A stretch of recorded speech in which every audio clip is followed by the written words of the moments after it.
So, mortgage lenders report strong results from early adoption of FICO Score T. Many people are familiar with FICO and all of the different variations, but FICO Score T is starting to be adopted by mortgage lenders. Why is that important?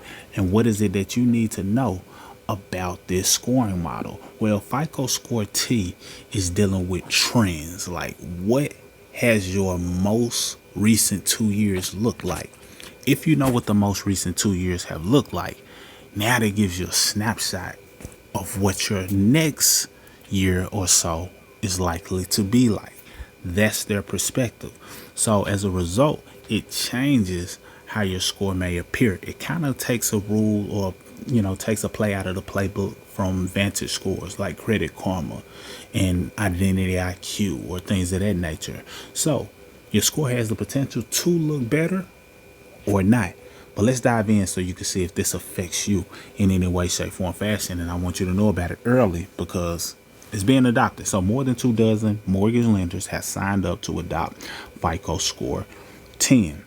FICO, a global and analytics software leader today, announced strong results from its FICO Score 10 early adopter program, which enables mortgage lenders to implement the latest and most predictive FICO score model for non-GSE loans. FICO now has clients with over $264 billion in annualized mortgage origination and approximately $1.4 trillion in eligible mortgage portfolio servicing that have signed up for FICO Score 10T.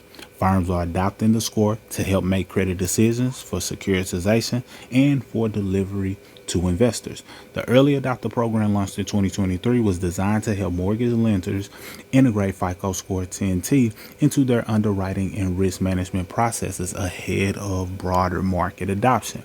An advantage of being a FICO Score 10T early adopter is the ability to receive FICO Score 10T at no additional fee from FICO. Lenders can receive FICO Score 10T alongside classic FICO scores so they can evaluate the advantages before fully moving to utilizing FICO's newest and most predictive score. By leveraging trended credit data in our new score, which is what I spoke on, trending, most recent, which analyzes borrower behavior over time rather than at a single point, lenders can make more precise lending decisions, reducing risk while responsibly expanding credit access.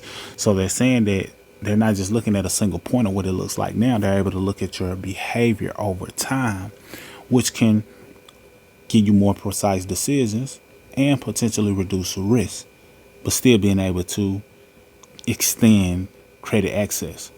So let's see how this works, and let me know what your thoughts are. Lenders utilizing FICO Score 10T for non-GSE loans have reported 51% of mortgages have a higher FICO score compared to classic FICO.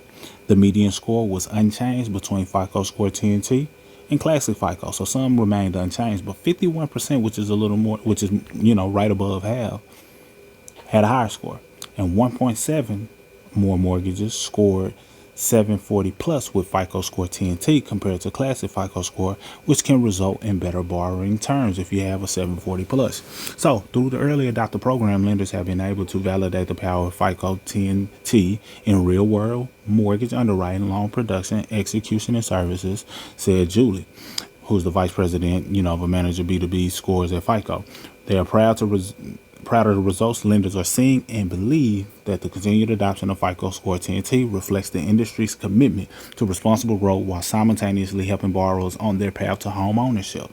So you got to understand that things are changing, and when things change, you have to be in the loop of what's going on. Otherwise, you find yourself playing off of old plays or using your life to, make moves based on old rules, and that ain't how you want to play the game. If the rules have changed, you have to adapt and adopt. Now, they haven't fully changed, but if you know they're about to change or potentially changing, then at least you can make sure that you understand what you need to do to adjust. Now, the beauty of how we teach credit, we want people to focus on all of the factors, and if you focus on all of the factors, it'll help you with FICO 10T or whatever else they have. Understanding your payment history, your credit utilization, keeping your balances low, your credit history, your new credit, as well as any credit mix, and having a good combination. If you understand that, you should be good to go. But it's just good to know what's all going on. So a lot of them are embracing these new scoring models. So basically, they're talking about how they're inspired by the industry's embrace of the FICO 10T and are eager to begin utilizing FICO's most predictive and innovative credit score to better serve customers. So they're looking at it on how it can benefit customers, but of course, they want to still do loans. So they're looking at it from an angle of, okay, if this makes their scores look better, we can do more loans. They don't make money if they're not doing loans in many banking industry. That's what they do. They make money when loans are written. When they're able to print money and create money based on what somebody is trying to borrow in order to obtain a home or a mortgage or personal loan, credit cards, that's when they make money. So of course they want their scores to reflect a little bit better, but you still have to make sure that you know that you don't bite off more than you can chew. Because they can position you to bite off more than you can chew if you're not careful. You don't want to just have some good scores, good numbers fabricated. But then when you acquire certain things, now you're in a predicament because your scores look better, your history look better than it actually is based on what your habits actually are. So I always make sure you second guess whatever they're doing, pay attention to it, know how to operate, but make sure that you are taking care of you first. FICO is committed to assisting mortgage industry participants in looking to transition to FICO. So they're doing a lot of transitioning and they're making it easier to migrate. But what I want to say to you is make sure you understand all 5 factors of your score, as I mentioned. If you don't know, you can grab our free credit class. You should be able to access it or see it under the description below. But if you know all 5 factors, now you position yourself to be bulletproof in terms of your credit, regardless of the shifts and the changes that they make. That way, no matter what change they make, you're already in position because you already knew exactly what you needed to do. So be sure to grab your freebies down in the description. If you need assistance with taking your credit to the next level, let me know. Mr. Smith signing out. Salute.